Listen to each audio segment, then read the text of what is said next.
क्योंकि आने वाले 2 से 3 वर्षों के अंदर अंदर आध्यात्मिक क्षेत्र में जितनी भयंकर दुर्गति संत रामपाल जी के भक्तों की होगी वो शायद नकली संतों की भी नहीं होगी। क्योंकि दास बार बार ये कहता आया है कि ये जितने भी संत हैं ये सब के सब नकली, पाखंडी, तत्व ज्ञानहीन। लेकिन इन संतों के पीछे जो संगत लगी हुई है, वो चाहे राधा स्वामी की हो, चाहे धन धन सतगुरु की हो, चाहे जय गुरुदेव की हो, निरंकार की हो, जितने भी संत और पंथ हैं वो संत तो सारे के सारे नकली, पाखंडी, ढोंगी, तत्व ज्ञानहीन। लेकिन उनके पीछे जो श्रद्धालु हैं, जो भगत हैं, जो संगत है, वो एक नंबर की संगत है। यानी संत नकली और उनकी संगत असली। लेकिन संत रामपाल जी के मार्ग में संत असली लेकिन संगत सारी की सारी नकली, बिल्कुल विपरीत। कॉमन सेंस नहीं बची। कॉमन सेंस क्या होती है? और एक आधा कोई बोलने की हिम्मत करता है तो उनके डर के मारे नहीं बोल पाता कि भैया जैसा इन्होंने 8 साल में इस पवनदास के साथ में किया है, मार पिटाई बेचारे की भयंकर रूप से इसकी कर ली, धमकियां गालियों की तो कोई सीमा ही नहीं, संगत से इसको निष्कासित कर दिया, हर प्रकार से बेइज्जत कर दिया, मुकदमा बेचारे के ऊपर लगवा दिया, जेल इसको कटवा दी। अगर तुमने इन काल प्रेरित इन गुंडों के सामने कुछ बोला, क्योंकि ये गुंडे हैं, संत रामपाल जी का परिवार और ये कोऑर्डिनेटर दुनिया के सबसे बड़े गुंडे, मवाली, इनसे बढ़कर बेकार इंसान दुनिया में दूसरा कोई हो ही नहीं सकता। तो बेचारे इन गुंडे मवालियों से डर जाते हैं और आंखों के सामने गलत होता हुआ देखकर भी चुपचाप रहते हैं कि कहीं हमारे साथ भी वो ना हो जाए जो पवनदास के साथ हुआ। नहीं बोल पाते बेचारे और सब अपनी ऐसी तैसी करवा रहे हैं, ऐसी तैसी। एक भी ऐसी मर्यादा नहीं है जो इन्होंने ना तोड़वाई हो। सबको भक्ति विहीन कर रखा है। केवल बैटरी चल रही है, बैटरी जितनी तुमने सत भक्ति करके, मर्यादाओं में रह के, दान धर्म करके, मर्यादा टूटने से पहले जमा करी थी, केवल तुम्हारी भक्ति चल रही है, तुम्हारा वो प्रारब्ध चल रहा है, तुम्हारे संस्कार चल रहे हैं जिस कारण से तुम ठीक ठाक दिख रहे हो। बाकी जो आए दिन जो मर रहे हैं इन आश्रमों में और आश्रमों में आते जाते समय जिनकी दुर्गति से रोडों पे मौत हो रही है एक्सीडेंट में, वो भी तुम्हारे भाई हैं। तुम्हारा संस्कार अभी आया नहीं है। जिस दिन वो संस्कार आ जाएगा परमात्मा उस संस्कार को टालेगा नहीं, क्योंकि परमात्मा उसका संस्कार टालता है जो मर्यादा में रह के भक्ति करता है। तो आने वाले 2 से 3 वर्षों में जो दुर्गति आध्यात्मिक क्षेत्र में संत रामपाल जी के भक्तों की होगी, शायद ही नकली संतों के भक्तों की होगी। और ये साथ संगत वालों का सौभाग्य भाई जो परमात्मा ने तुम्हारे को सद्बुद्धि बख्श दी। इससे बड़ी मेहर इस पूरी सृष्टि में, इस कलयुग में नहीं हो सकता कि तुम्हें बिल्कुल पानी की तरह दिखाई दे रहा है, शीशे की तरह दिखाई दे रहा है क्या सही और क्या गलत है। और दूसरी तरफ वो हमारे भगत भाई बहन है जो बेचारे उनके पीछे चल रहे हैं और उनको मोतियाबिंद हो रखा है, उनकी आंखों के सामने सारे कुकर्म हो रहे हैं, लेकिन वो सोच ही नहीं पा रहे। क्यों? क्योंकि ज्यादातर उस भीड़ में वो भगत हैं जो संत रामपाल जी के जेल जाने के बाद में जुड़े हैं।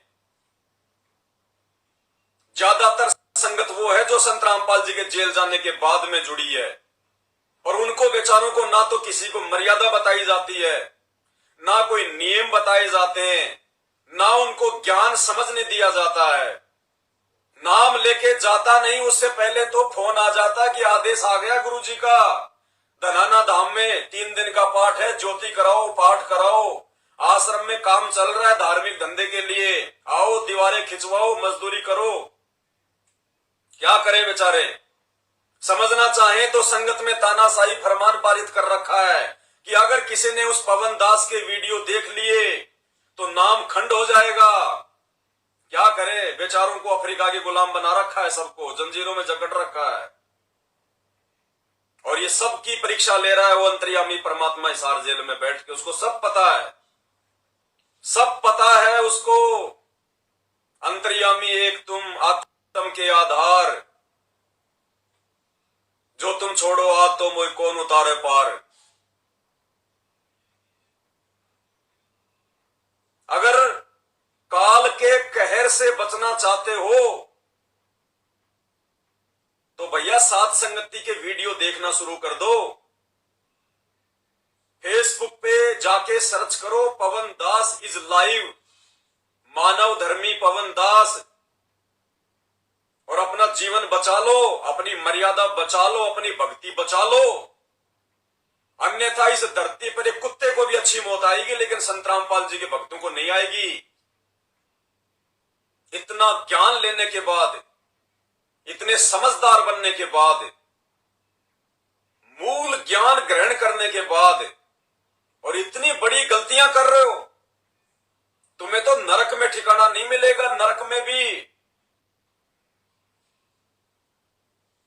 अरे तुमसे तो नकली संतों के भगत लाख गुना अच्छे हैं। जय गुरुदेव पंथ के संचालक तुलसीदास जी ने एक समय इंदिरा गांधी जी ने कहा कि ये तुम्हारे भगत है, तुम्हारी बात मानते हैं क्या? बोला जी बिल्कुल मानते हैं। बोला मैं कैसे यकीन करूं, क्योंकि उनको तो वोट चाहिए थे। तो उन्होंने देखा कि ये भगत बाबा जी की बात मानते भी हैं या खाली ऐसे ही हैं, मैं बाबा जी से मिलकर अपना टाइम बर्बाद करूंगी या कुछ मिलेगा। बोला जी मैं कैसे यकीन करूं। तो जय गुरुदेव ने उसी समय संगत में ऐलान किया और कुछ भक्तों को अपने पास बुलाया। ये सन 1983 की बात है। और जय गुरुदेव जी ने कहा कि बच्चों मेरा आदेश है, आज के बाद तुम ये सामान्य कपड़े नहीं पहनोगे, ना सूती के, ना कॉटन के, ना ये लिलेन के, कुछ नहीं। जो बोरियां होती हैं, बोरियां आलू की, प्याज की, बोला तुम ये जूट के कपड़े पहनोगे, जूट के कपड़े। वो व्यक्ति जो जिंदा है सन 1983 से लेके आज तक, वो अपने गुरुदेव के वचन की पालना कर रहा है, उनकी मर्यादाओं में रह के। आज इस मॉडर्न जमाने में कि लोग क्या कहेंगे, क्या सोचेंगे, इंसान होकर क्या ये जानवरों की तरह फिर रहा है। आज भी वो व्यक्ति जूट के कपड़े पहनते हैं, बोरियों के कपड़े, बोरियों के। उसे कहते हैं भगत। और इस 90% भीड़ ने, अरे तुम्हें तो गुरुजी ने जूट के कपड़े पहनने का आदेश भी नहीं दिया। अरे तुमसे तो यही कहा था कि ये बकवादे हैं, इन बकवादों से दूर रहो, ये खेल खेलने से दूर रहो, किसी का सहयोग मत करो, तुम्हारा समय बर्बाद होगा, गुरु वचन टूटेगा। और तुम धड़ल्ले से अपने गुरुदेव के सीने पे लात मार रहे हो। गुरुदेव का वचन तोड़ना गुरुजी को थप्पड़ मारना होता है। नालायक इंसानों, तुम रोज अपने गुरुजी को थप्पड़ मार रहे हो, रोज। शर्म करो, कौन से नरक में जाओगे? तुम्हारी बुद्धि में नहीं आती तो कम से कम जय गुरुदेव वाले भक्तों से सीख लो, गुरु वचन क्या होता है, गुरु वचन के लिए कितना संघर्ष करना पड़ता है। देख लो, सुन लो। तो मैं ये पूछना चाहूंगा कि उसने गुलाबी कपड़ा पहन रखा है और आपने एक अलग ही मतलब जो वस्त्र है वो धारण करके रखा है, तो मैं पूछना चाहूंगा इसके पीछे का क्या है, मकसद क्या है? 1983 में गुरु महाराज आदेश दिया था कि बच्चों ये बोरी का कपड़ा पहनो। 1983? हाँ 83। तो उस समय दिल्ली बोट क्लब पर करोड़ों लोग पूछे थे हर प्रांत से, और उस समय का पहला था। बात एक तो आधे के गड़खड़े मान लिए कोई थोड़े घने बच रहे, जिनकी उम्र 40 से छोटी है, उनमें एक आधा बच रहा है और सब गई। अब ये महाराज जी का आदेश है जो गुलाबी कपड़े का, ये महाराज जी। उस समय भी गुरु महाराज बोरी से पहले हमको ये गुलाबी पगड़ी भराई थी, गुलाबी पगड़ी। फिर उन्होंने उतार दिया, बच्चों पगड़ी को रख दो, आगे इसकी जरूरत पड़ेगी। तो वो आप जरूरत आपके सामने। तो मतलब आपको आदेश है कि ये जो बोरी का जो आपने कपड़ा पहन के रखा है, तो आपको इसी को धारण करके रहना है हमेशा के लिए। हाँ ये होता है गुरु वचन, गुरु नियम। भाई जो गुरु वचन पे डट गए कट गए फंद 84 के। इसलिए दास बार बार चिल्लाता है कि जितने भी संत है ये नकली हैं, लेकिन उनकी संगत असली है जो गुरु वचन पे टिकी हुई है। और संत रामपाल जी के पंथ में ये संत असली है, लेकिन संगत सारी की सारी बकवादी, सारी की सारी नकली। चंद पुण्यात्माओं पे दया हुई है, चंद पुण्यात्माओं पे। अब तुम्हें वो वाणियां समझ में आ जानी चाहिए जो परमात्मा बार बार कहते हैं कि खोकापुर में काग मिले दिन दो रे, अरबों में कोई हंस हमारा होए रे। परमात्मा कहते हैं हमारे सच्चे भगत तो कोई कोई होंगे, कोई कोई। गुरुपद सेव बिरला कोई, जिस पे कृपा साहिब की होई।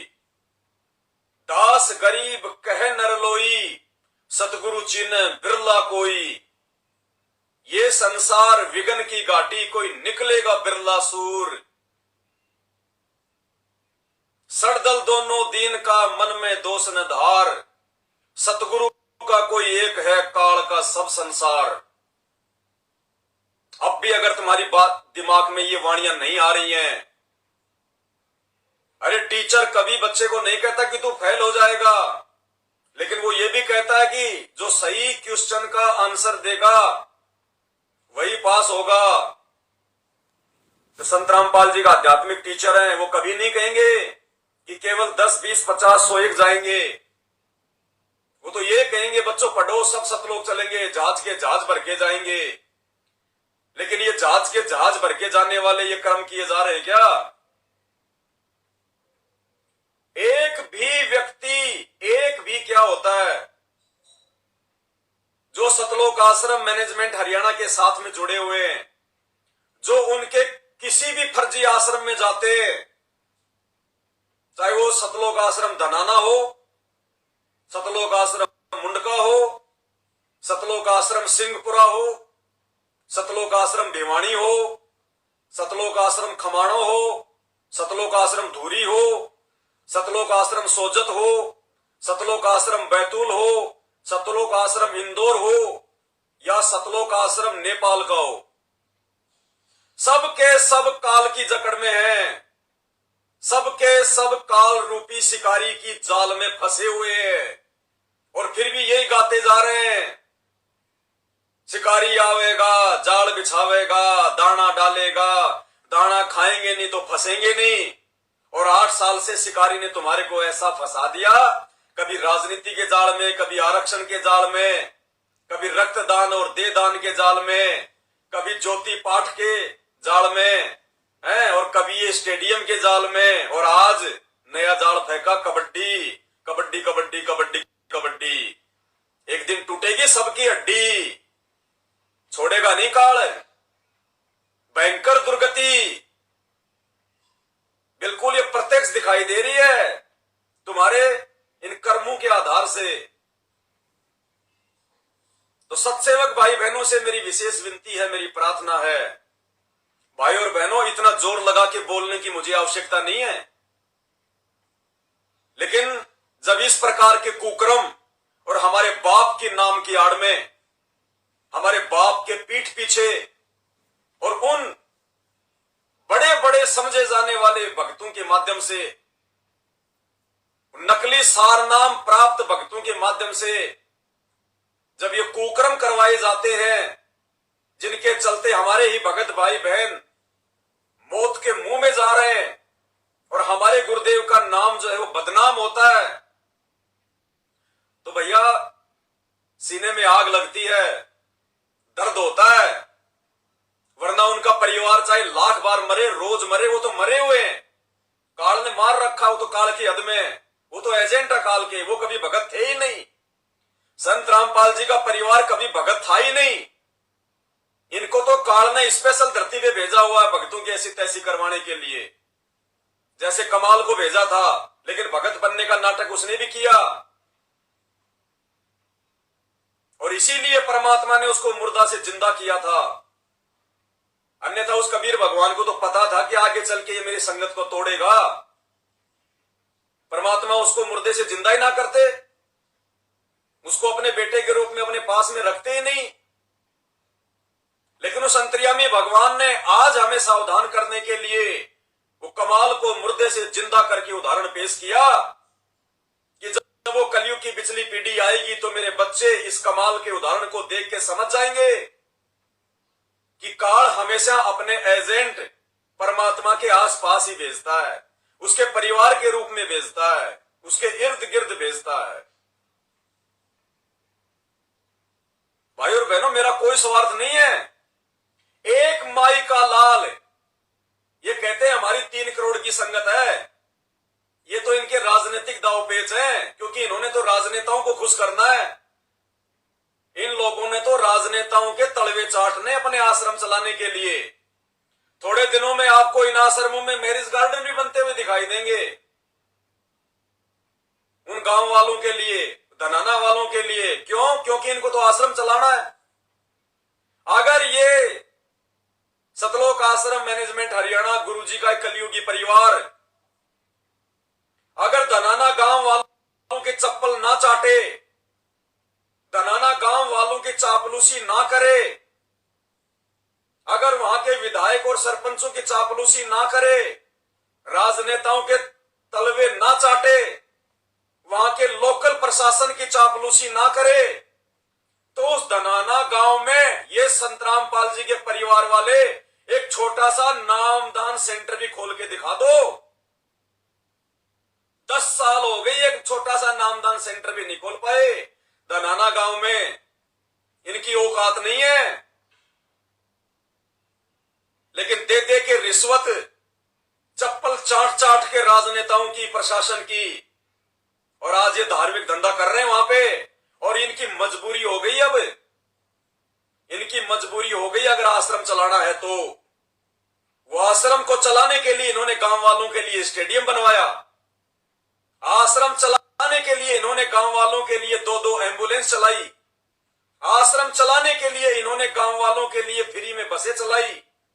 और आज जैसा वो गांव वाले कहेंगे वैसा इनको करना पड़ेगा, चाहे वो संत रामपाल जी के ज्ञान में है या नहीं है। और आज गांव वालों ने निर्णय किया कि सतलोक आश्रम धनाना में हम कबड्डी का मैच रखेंगे, और इनको रखना पड़ा। अगर ये मना कर दें तो इनकी औकात नहीं कि इनका आश्रम का काम जो है कंप्लीट हो जाए। बीच में स्टे लग जाएगा, बीच में कल ही वहां पे पुलिस प्रशासन आके बैठ जाएगा। तो जब तक ये धनाना गांव वालों की चप्पल चाटेंगे, राजनेताओं की चापलूसी करेंगे, गुलामी करेंगे, उनकी सेवा में भगत समाज के दान का दुरुपयोग करते रहेंगे, तब तक ही इनका धार्मिक धंधा सुरक्षित है। अन्यथा इनकी कोई औकात नहीं है। ये खाली पवन दास को मार सकते हैं, मुकदमा कर सकते हैं, गालियां निकाल सकते हैं। उन गांव वालों के खिलाफ एक शब्द नहीं बोल सकते। एक शब्द क्या होता है, और दिखा दो अगर इनमें इतनी औकात है तो। हटा लो एम्बुलेंस, हटा लो वो बसें, और फोड़ दो वो स्टेडियम। कल ही अगर तुम्हारे आश्रम के गेट पे ताले न लग जाएं तो ये पवन दास अपनी गर्दन कटवा लेगा। और वो सबका बाप जो हिसार जेल में बैठा हुआ है, वो ऐसे नहीं बैठा हुआ, उसको सब दिखाई दे रहा है कौन क्या कर रहा है, कौन क्या कर रहा है। वो तुम जैसी गंदगी को साइड में कर रहा धीरे धीरे, क्योंकि परमेश्वर का वचन है कि राम किसी को मारे नहीं, मारे तो हत्यारा राम, अपने आप ही मर जाएंगे कर कर खोटे काम। जब तक इंसान के पाप का घड़ा नहीं भरता उसकी के कुकर्मों के चलते, तब तक परमात्मा भी किसी को हाथ नहीं लगाता। परमात्मा चाहता तो रावण को पैदा ही ना होने देता, लेकिन जब तक रावण का पाप का घड़ा नहीं भरा तब तक परमात्मा ने राम रूप बना के उसको नहीं मारा। कंस ने इतने अत्याचार किए, इतने परमात्मा की आत्माओं को दुखी किया, परेशान किया, मौत के घाट उतारा, लेकिन जब तक परमेश्वर के विधान अनुसार उसके पाप का घड़ा नहीं भरा तब तक उस परमेश्वर ने श्री कृष्ण रूप में उसको नहीं मारा, और जैसे ही पाप का घड़ा भरा, बक्कल उतार दिया। हिरण्यकश्यप परमात्मा के खुद के बच्चे को इतना दुखी किया, परेशान किया, प्रहलाद को। क्या उसकी आत्मा नहीं दुख रही थी? क्या परमात्मा दुखी नहीं हो रहा था? 10 साल के बच्चे के ऊपर 84 प्रकार के असहनीय अत्याचार किए गए, लेकिन परमात्मा ने उस समय तक अपने विधान अनुसार हिरण्यकश्यप को हाथ नहीं लगाया, जब तक कि उसका पाप का घड़ा ना भर गया।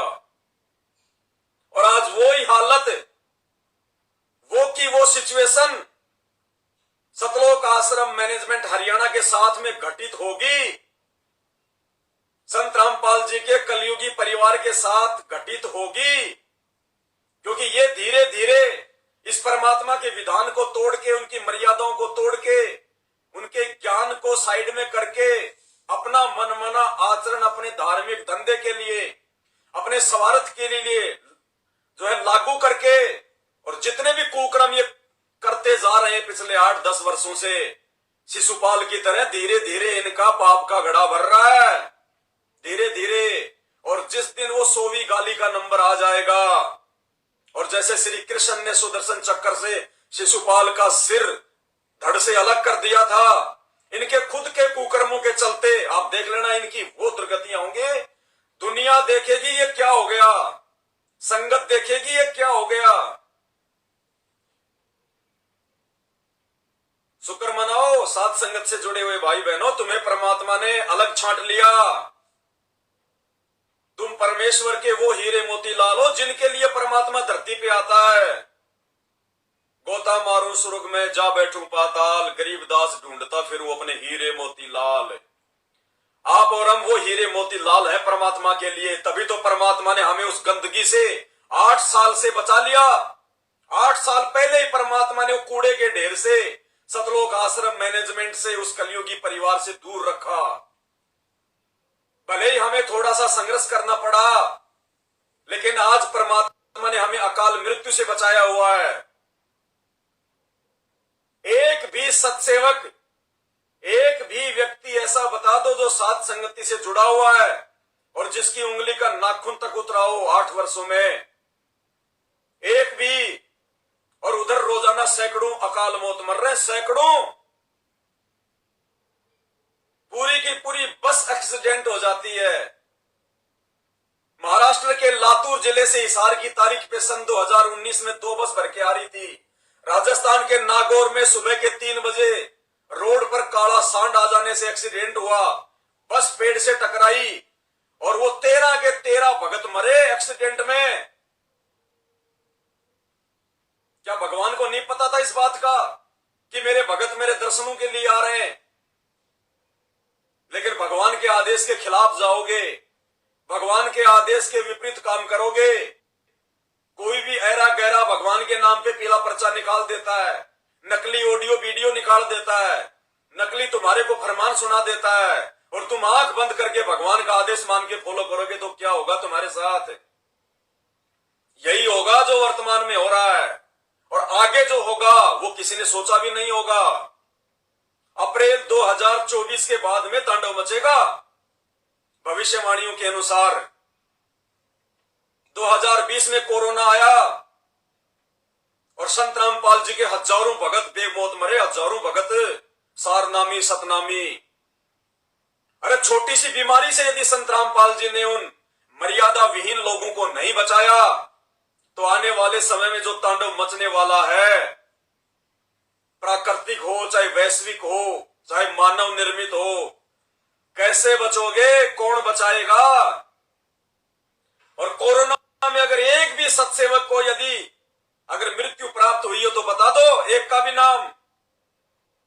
परमेश्वर पल पल साथ है अपने बच्चों के, ये अपना विधान नहीं तोड़ता। ये जिसके साथ हो जाता है,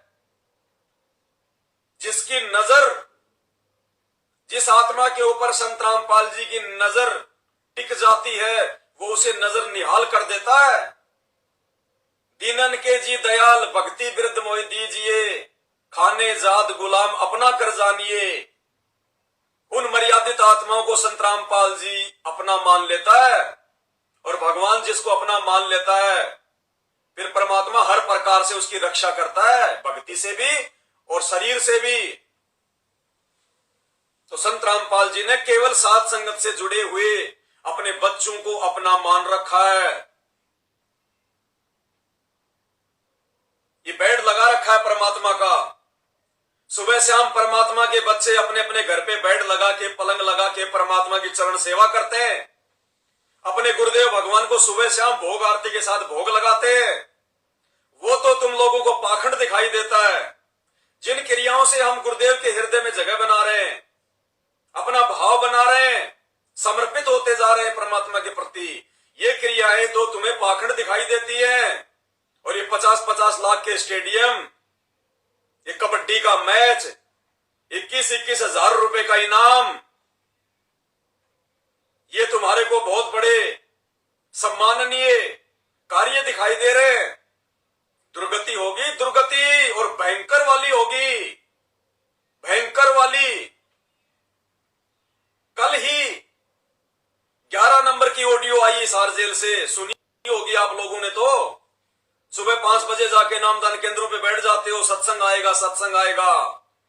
हम घर बैठे बैठे सुन रहे हैं, घर बैठे बैठे। क्या कहा था परमात्मा ने उसमें? सत्संग किसके लिए किए जा रहे हैं? मैनेजमेंट के पीछे जुड़ी संगत के लिए। किनको दोबारा से जगाया जा रहा है? मैनेजमेंट के पीछे जुड़ी हुई संगत को। नामदान केंद्रों पे कौन जाता है लाइव सत्संग सुनने? मैनेजमेंट वाले। तो संदेशा किसको दिया जा रहा है? मैनेजमेंट वाली संगत को। और उस संदेशे में क्या कहा जा रहा है? उन मैनेजमेंट वालों को गुरुजी क्या कह रहे हैं, ध्यान से सुनिए। आंखें खोल लो, कुर्बान हो जाओ। ये बार बार दास लोग कह रहे हैं, कोई मूर्ख नहीं, मैंने कोई स्वार्थ नहीं आपसे, लेकिन आपका भविष्य, आपकी दुर्गति खड़ी दिखाई देती है। आपकी ऐसी ब्रह्मटी असंग बार होली, कुत्ते कदे सूर बनकर धक्के खाए आपने। क्या कह रहे हैं गुरुदेव भगवान उन मैनेजमेंट वालों को कि तुम्हारी जो दुर्गति है ना, मुझे आंखों के सामने खड़ी दिखाई दे रही है। आंखें खोल लो, समझ जाओ। भैया वो खुल के नहीं कहेगा। संत रामपाल जी खुल के नहीं बताएंगे कि तुम कौन कौन से कुकर्म कर रहे हो। जो कहना था, जो सुनाना था, 27 साल हो गई उनको, हजारों सत्संग बना बना के छोड़ दिए। वो खुल के नहीं कहेगा। उस काल के साथ किए गए एग्रीमेंट के अनुसार काल ने कहा था परमात्मा आप केवल अपना ज्ञान देना। तो परमात्मा ने 27 साल से ज्ञान दिया, दिन रात सत्संग किए। परमेश्वर आप केवल अपना ज्ञान देना, जो आपके ज्ञान में चले, आपके वचन में चले, आपकी मर्यादा में चले, जो आपका होके चले वो आपका। और जो आपके ज्ञान को ना मान के या आपके ज्ञान को सुन के उसके अनुसार ना चले, मेरे अज्ञान में चले, मनमाना आचरण करे, उसको आप कुछ मत कहना। तो भैया संत रामपाल जी स्पेशल रूप से कुछ नहीं कहेंगे, क्योंकि वो भगवान है, एग्रीमेंट का पक्का है। साध वचन पलटे नहीं, चाहे पलट जाए ब्रह्मांड। वो काल के साथ किया गया अपना एग्रीमेंट नहीं तोड़ेगा। लेकिन काल रोजाना तुम्हारी जो कमर तोड़ रहा है ना, उससे तो समझ जाओ। तो उस आधार से आज संत रामपाल जी भगवान हिसार जेल में तुम्हारी आगे होने वाली दुर्गति को स्पष्ट रूप से देख रहे हैं, क्योंकि वो तो भगवान है। वो तो सृष्टि से आदि से लेके अंत तक सब जानता है। तो आने वाले समय में इन मैनेजमेंट वालों की, गुरुदेव भगवान के कलयुगी परिवार की चापलूसी करने वालों की, उन आश्रमों में जा जाके नाक रगड़ने वालों की, जहां पे कोई मर्यादा नहीं, कोई भक्ति नहीं। अरे इतिहास रिकॉर्ड है, जितने भी आश्रम बने हैं आज तक गुरुदेव भगवान के जेल जाने के बाद, मुझे एक भी ऐसा ऑडियो वीडियो दिखा दो जो मैनेजमेंट की तरफ से संगत के लिए डाला जाता है। एक भी ऐसा पीला पर्चा दिखा दो जो 8 साल से मैनेजमेंट ने संगत के लिए डाला। एक भी ऐसा कोई आदेश बता दो जो मैनेजमेंट ने संगत को दिया हो कि भैया फलाने आश्रम में 3 दिन का सत्संग है। इन्होंने कभी भी संगत को इन आश्रमों में सत्संग के लिए नहीं बुलाया, कभी भी नहीं बुलाया कि 3 दिन का सत्संग है, 2 दिन का सत्संग है, आ जाओ। हमेशा इन्होंने संगत को पाठ के नाम पे बुलाया कि 3 दिन का गरीबदास जी महाराज जी की अखंड वाणियों का पाठ है। आज हमारे दादा गुरुदेव जी का जन्म है, आज कबीर जी का प्रकट दिवस है, आज संत रामपाल जी का उतरण दिवस है, आज गरीबदास जी का उतरण दिवस है, आज फलाने का जो है मरण दिवस है, आज दिव्य धर्म यज्ञ दिवस है। हमेशा इन मूर्खों ने, इन गुरु गद्दारों ने, इनसे बड़े गद्दार और कोई नहीं, जो भगवान की आत्माओं को काल के जाल में फंसा रहे हैं, उससे बड़ा कोई काल का एजेंट नहीं। और जो अपने गुरु के ज्ञान से विरुद्ध हटके उनकी आत्माओं को काल की गोद में बैठा रहा है, उससे बड़ा कोई गुरु गद्दार नहीं, कोई गुरु द्रोही नहीं। और आने वाले दिनों में रोएगी ये संगत ऊपर हाथ खड़ा करके, जब इनको पता चलेगा कि एक भगत जिसको हमने गुरुद्रोही कह के उसकी बातों को नकार दिया, जो हमें जगा रहा था, हमारे को बचा रहा था, और वो काल एजेंट, वो गुरु गद्दार जो हमारे को गुरुदेव जी के बेटा बेटी दिखाई दे रहे थे, उनके बहकाव में चल के हमने दुर्योधन की तरह अपनी ऐसी की तैसी करवा ली। आएगा दिन, रोगे, स्पष्ट दिखाई दे रहा है ज्ञान आधार से और परमात्मा को अपने नेत्रों से। इसीलिए भगवान चिल्ला रहा है तुम्हारे सामने, ये सत्संग तो तुम्हारे लिए किए जा रहे हैं ना। क्या कह रहा भगवान? उन्हें तुम्हारी दुर्गति स्पष्ट दिखाई दे रही है, आने वाले समय में क्या होगा, क्योंकि मर्यादा तो किसी की है ही नहीं। आंखें खोल लो, कुर्बान हो जाओ।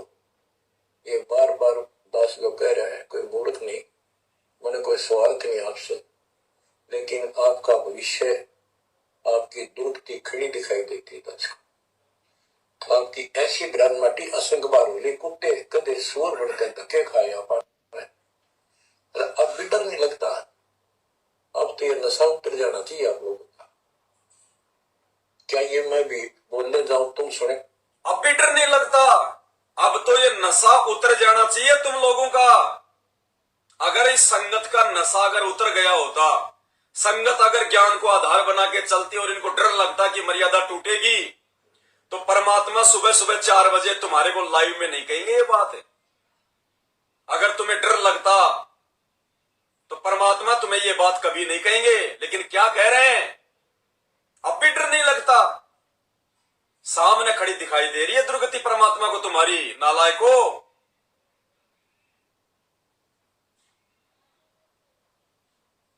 आंखें खोल लो, कुर्बान हो जाओ। ये बार बार दास लोग कह रहे हैं, कोई मूर्ख नहीं, मैंने कोई स्वार्थ नहीं आपसे, लेकिन आपका भविष्य, आपकी दुर्गति खड़ी दिखाई देती दास को। आपकी ऐसी ग्रानमाटी असंग बार होली, कुत्ते कदे सूर बनकर धक्के खाए आप। अब भी डर नहीं लगता, अब तो ये नशा उतर जाना चाहिए आप लोगों का। क्या ये मैं भी बोलने जाऊं तुम सुने जाओ, या भेड़ वाले बीन मत बनाइए। इसका कुर्बान हो, जकड़े जाओ, मालिक के साथ लिपट जाओ, कुर्बान हो जाओ। ये कहने सुन की बात नहीं है, कर पाते। क्या गरीबदास जी मूर्ख थे इतना मोटा ग्रंथ लिखा? क्या भगवान को लालच था आपसे जो 120 वर्ष तक हमारे बीच में ये गंदे लोगों को कष्ट उठाया? आप उसके बच्चे हो, आप उसकी आत्मा हो, वो हमारा बाप है, वही माँ है, वो सब कुछ है, वो भाई है, वही बहन है। तुम्हें माता च पिता, तुम्हें बंधु च सखा, तुम्हें विद्या च द्रविणम, विद्या और धन दाता तू ही है। तुम्हें मम सर्वम देव देव, हे देवों के देव, हे मालिकों के मालिक, मेरे तो आप ही कुछ हो। ये भाव को बेटा बच्चों द्वारा, ये वो पिता है, ये बाप भी यही है, माँ भी हमारा यही है, ये हमारा भाई भी यही है, सत्ता साथी सखा फ्रेंड भी यही है। अगर विचार करोगे तो जिनके ऊपर वो धोए बैठे हो, जिनके ऊपर तुम सारा मान रहे हो, तो आपका प्रधानमंत्री मित्र है, प्रधानमंत्री मर जाता है, केंद्र सारा था उसका, खुद मौत होगी।